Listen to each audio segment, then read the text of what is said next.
Bonjour à vous tous qui êtes en ce moment ici branchés sur www.telechangu.com, la web TV La Culture de l'Excellence, et également sur Radio Telechangu International. Eh bien, vous êtes donc nos internautes spectateurs ou nos internautes auditeurs, comme nous aimons en tout cas le dire.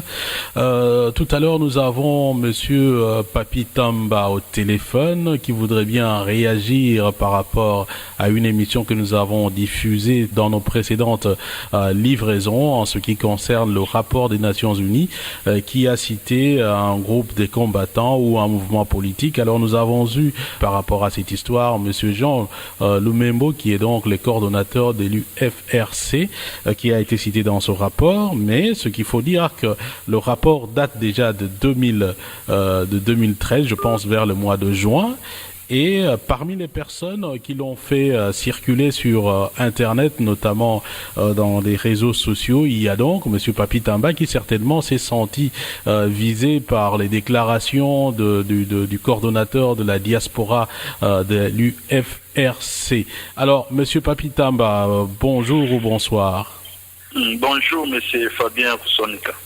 Alors, déjà, le premier reproche par rapport à, disons, à l'intervention de M. Lumembo, qui n'a pas compris, alors que le rapport date de 2013, quelle a été l'opportunité de pouvoir les diffuser pour le moment, surtout la partie qui concerne les combattants?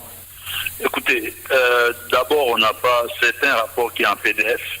Donc on n'a pas diffusé qu'une partie pour dire que c'est une partie concernant les combattants. On a diffusé l'ensemble des rapports. Et comme vous pouvez le constater, s'il a essayé de réagir par rapport à cela, c'est qu'il devait se sensibiliser. Donc il était important que les Congolais, aujourd'hui, surtout dans un contexte particulier, soient au courant de ces rapports, qu'il faut le dire. Je dis bien il faut le dire, que lorsque ces rapports est sorti, la version était en anglais. Donc il est important aujourd'hui que nous puissions donner la version française aux Congolais. Nous savons que nous sommes un pays francophone, il est important. Et c'est pourquoi vous voyez que ces rapports qui datent de plusieurs mois, de quelques mois, mais aujourd'hui que nous essayons de les livrer en français, ça crée l'actualité. Ça crée l'actualité que ça n'a pas créé il y a quelques mois lorsque cela était diffusé en anglais. Mais ce qui est étonnant, c'est que quand ces rapports étaient sortis, nous avons vu le Rwanda monter au créneau. Le Rwanda a essayé de critiquer vertement ces rapports. Les mêmes critiques formulées par le Rwanda se retrouvent dans aussi la manière de critiquer ces rapports par la personne que vous avez reçue. Ça, c'est de un. Deuxièmement, tous les propos tenus par l'axe Roger Lumba au niveau du M23, après les défaites militaires, se retrouvent aussi dans la bouche de votre invité. Ça me semble un peu, ça me paraît troublant. Je n'ai pas entendu votre invité, même dans le cadre de ces rapports, essayer de fustiger les M23 ou les Rwandais une seule fois. Au contraire, ils essaient de parler d'une supercherie du pouvoir de Kinshasa pour parler d'une sorte de manœuvre pour réviser l'amnistie aux membres parce qu'ils savent que leur président est ici en prison. Alors, j'aimerais un peu qu'on essaie un peu d'en parler, M. Fabien, parce que prendre les Congolais pour des moutons indéfiniment comme il est. Mais si on l'a bien compris, en fait, pour lui, M23, gouvernement de Kinshasa, FDLR, c'est le bonnet blanc bonnet. C'est pratiquement le même camp et que c'est eux qui sont les vrais défenseurs de la République. Non, vous savez, c'est encore malheureusement un langage que nous entendons chez les Rwandais, ou du moins du côté du gouvernement rwandais. Je ne comprends pas que ce soit un Congolais qui puisse les tenir, puisque le gouvernement de Kinshasa a déjà vidé ses prétextes rwandais et tout le monde le sait. En 2009, je vous dis que le pouvoir a invité la police, les services de renseignement, les services de sécurité et l'armée rwandaise à traquer les FDLR avec eux ensemble. Et je pense même que vous avez suivi les débats entre notre ambassadeur à l'ONU ainsi que l'ambassadeur du Rwanda à l'ONU. Ils ont encore essayé d'évoquer ce sujet où on a démontré clairement que ce n'est dans l'intérêt d'aucun Congolais de voir les FDLR au Congo. Donc il ne faudrait pas qu'aujourd'hui, des gens qui jouent les jeux des Rwandais la nuit viennent en plein jour essayer de continuer dans les subterfuges ou les jeux qu'ils veulent jouer. Donc les Congolais ne doivent plus être naïfs. Voilà pourquoi nous devons toujours continuer à réagir. Nous devons toujours continuer à mener la vérité sur la place publique et nous sommes déterminés de toute façon. Rien ne pourra nous arrêter parce que les Congolais ne sont pas les moutons de quelques personnes qui mangent avec les Rwandais ou qui étaient avec les M23 la nuit et qui veulent maintenant faire croire autre chose les jours. Ça ne doit pas vous étonner, M. Fabien, comme ça ne doit pas aussi étonner les gens qui nous suivent. Pour la simple et bonne raison, c'est que c'était la même manœuvre de Roger Lumbala. Rappelez-vous de Roger Lumbala, vous connaissez son épisode. Que n'a-t-il pas dit lorsque nous avons dit que Roger Lumbala était avec les M23 ou qu'il était avec les Rwandais? Qui n'avait-il pas dit les mêmes discours? Nous l'entendons encore ici. Mais c'est fini, on ne les laissera plus faire. Mais entre autres reproches du moins, quand M. Lumembo estime que c'est une manipulation et que c'est une façon de pouvoir peut-être exclure certains de leurs leaders, notamment M. Gustave Bagamouye, je pense que c'est comme ça qu'il s'appelle, comme vous le dites, vous reconnaissez qu'il est donc en prison à Kinshasa. Est-ce que il sera-t-il amnistié? Parce qu'en fait, logiquement, il doit entrer disons, dans les conditions de l'amnistie, compte tenu du fait que son mouvement a été, si l'on considère votre point de vue, un mouvement insurrectionnel. Écoutez, monsieur Fabien, un tel argument est ridicule. D'abord, la loi d'amnistie est impersonnelle. Et il était clairement dit par François Mamba, qui est le coordonnateur du mécanisme de suivi de l'accord 4, que l'amnistie se fera au cas par cas. Et les membres du M23, qui, je pense, avaient occupé 700 km sur notre territoire, sont concernés par cette loi d'amnistie qui est passée devant les deux chambres du Parlement. On attend aujourd'hui que la loi soit promulguée. En quoi est-ce qu'un mouvement tel que l'IFC, qui n'avait pas atteint un degré de nuisance comme le M23, en dehors de l'accointance qu'on essaie de les reprocher, qu'on va maintenant dire qu'ils vont être inscrits pour maintenant rendre la loi d'amnistie personnelle. Et donc vous pensez qu'ils seront amnistiés? Je vais dire ceci, M. Fabien, je n'ai pas qualité à le dire, ou je n'ai pas aussi qualité, comme je n'ai pas qualité à le dire, pour la simple et bonne raison, c'est que je m'appelle l'humble et serveur de Papi Tamba, je ne m'appelle pas François Mamba, je n'ai pas la responsabilité au niveau de la République pour prendre des décisions pour ce genre de matière. Est-ce que vous ne pensez pas que quelque part aussi, ils ont raison de pouvoir se poser des questions par rapport à l'opportunité de la diffusion? Parce que quand même, juin 2013 on est en mars 2013, ça fait quand même 9 mois.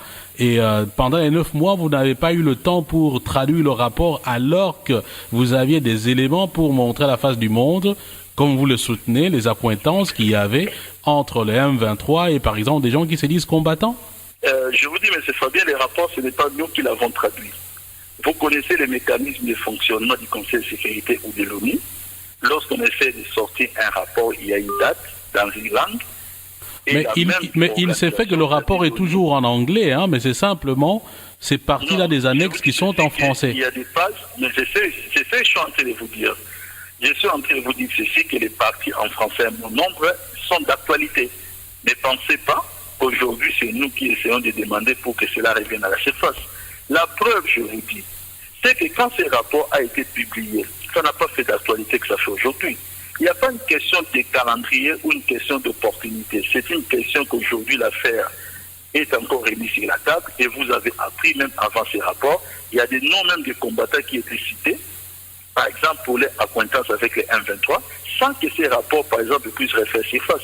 Il est important, si cette vérité va déranger certaines personnes, va déranger certains Congolais, qui veulent maintenant créer des mécanismes, comme je disais, des cyberfiches, je vais chercher des faux fouillants, pour parler des situations qui n'existaient pas. En tout cas, moi, au moins moi, l'humble Papi Tamba, qui est au moins pris la responsabilité de mettre ces rapports dans les réseaux sociaux, j'essaie d'expliquer quelle a été ma motivation. Et je suis content de jouer ce rôle parce que ça vous a permis, M. Fabien, de prendre possession de ces rapports qui s'adaptent depuis 9 mois. Vous n'avez pas pris possession de ça. Ce n'est pas pour rien qu'après la possession, vous êtes allé trouver son numéro de téléphone, que vous l'avez appelé, et c'est ça qui explique votre émission. On ne peut pas faire passer un tel rapport de cette importance pour les Congolais, les faire passer sous silence. C'était ce qui eux, peut-être, comme nous disons à Lingala, Bakana qui bagoute. C'est-à-dire, ils attendaient à ce qu'on n'en parle jamais. Non. Aujourd'hui, les moyens d'en parler existent et personne ne peut nous bloquer. Et il y a encore des choses que nous dirons davantage dans les prochains jours. Parce que alors maintenant, à qui ils ont affaire. Ouais, on arrive presque au terme de cette interview. Mais non, dire il y a des combattants dedans, cela n'est pas suffisant parce que encore faudra-t-il les nommer. Ce qui apparaît, c'est déjà l'UFRC, donc un mouvement politico-militaire qui a existé à un certain moment à l'est de la République démocratique du Congo, dont on parle, la représentation ici, notamment avec les responsables qu'on a eu dans l'émission. Mais maintenant, le monsieur aussi argue que l'UFRC, c'est aussi une coalition de plusieurs groupes et ainsi de suite. Est-ce que vous avez des noms? Parce que nous, on connaît la liste, on voit la liste, mais on ne sait pas qui est combattant, qui ne l'est pas. Est-ce que vous avez des preuves que les noms qui sont là, ce sont des combattants? Est-ce que vous pouvez nous donner, par exemple, en citant que tel nom, c'est un combattant, il fait partie de tel mouvement et ainsi de suite? Écoutez, je crois qu'en lisant les rapports, si j'ai bonne mémoire, page 98, 99 ou 100, je pense, on a cité, parce que je sais que c'est M. Gustave qui avait rapproché les mouvements des combattants, les noms, par exemple, d'un grand mouvement des combattants qui est le Rassemblement des combattants congolais, RCK. Quand on parle de RCK, vous savez qui sont à la tête de RCK, qui s'affichent avec RCK. On a cité ces mouvements qui n'est pas des moindres dans les rangs des combattants. Ce n'est pas moi qui l'ai dit. Et ça se trouve dans ces rapports. On parle de certains notes de Michael Ikala. Vous n'allez pas dire que c'est encore moi qui essaie de les citer. Mais ce qui est grave dans cette histoire, M. Fabien, ce qui est vraiment grave, c'est que, pour ne parler que de moi, permettez-moi de singulariser aujourd'hui. Aujourd'hui, je suis un peu détesté par certains combattants du monde entier. Je pourrais dire gratuitement, l'innocent Papi Tamba est détesté. Les gens lui promettent de lumbe, moite. Il insulte à tout moment parce que pour eux, je travaillerai avec les Rwandais. J'ai défendu la cause rwandaise à travers les chefs de l'État. Nous travaillons pour la balkanisation de notre pays. Vous connaissez leurs discours, je ne vais pas aller plus loin. Mais il est étonnant de voir que ceux-là qui fomentent ce genre de discours mensongers, qui en fait ne font qu'assouvir leur haine, pour maintenant se voiler un peu derrière certains propos, aujourd'hui, soient pris eux-mêmes en flagrant des délits, des mailles qu'ils essaient d'imputer à l'un des papitans. Mais je dis que j'essaie de singulariser, pour ne pas parler de tous les kabylistes. C'est quand même assez grave, mais c'est pas bien. Donc voilà au moins ce que nous voulions dire.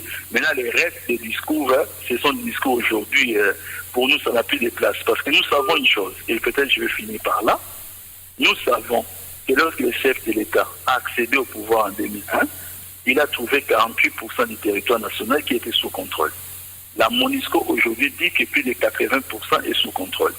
En faisant des calculs mathématiques très simples, nous savons que c'est plutôt l'addition que la soustraction.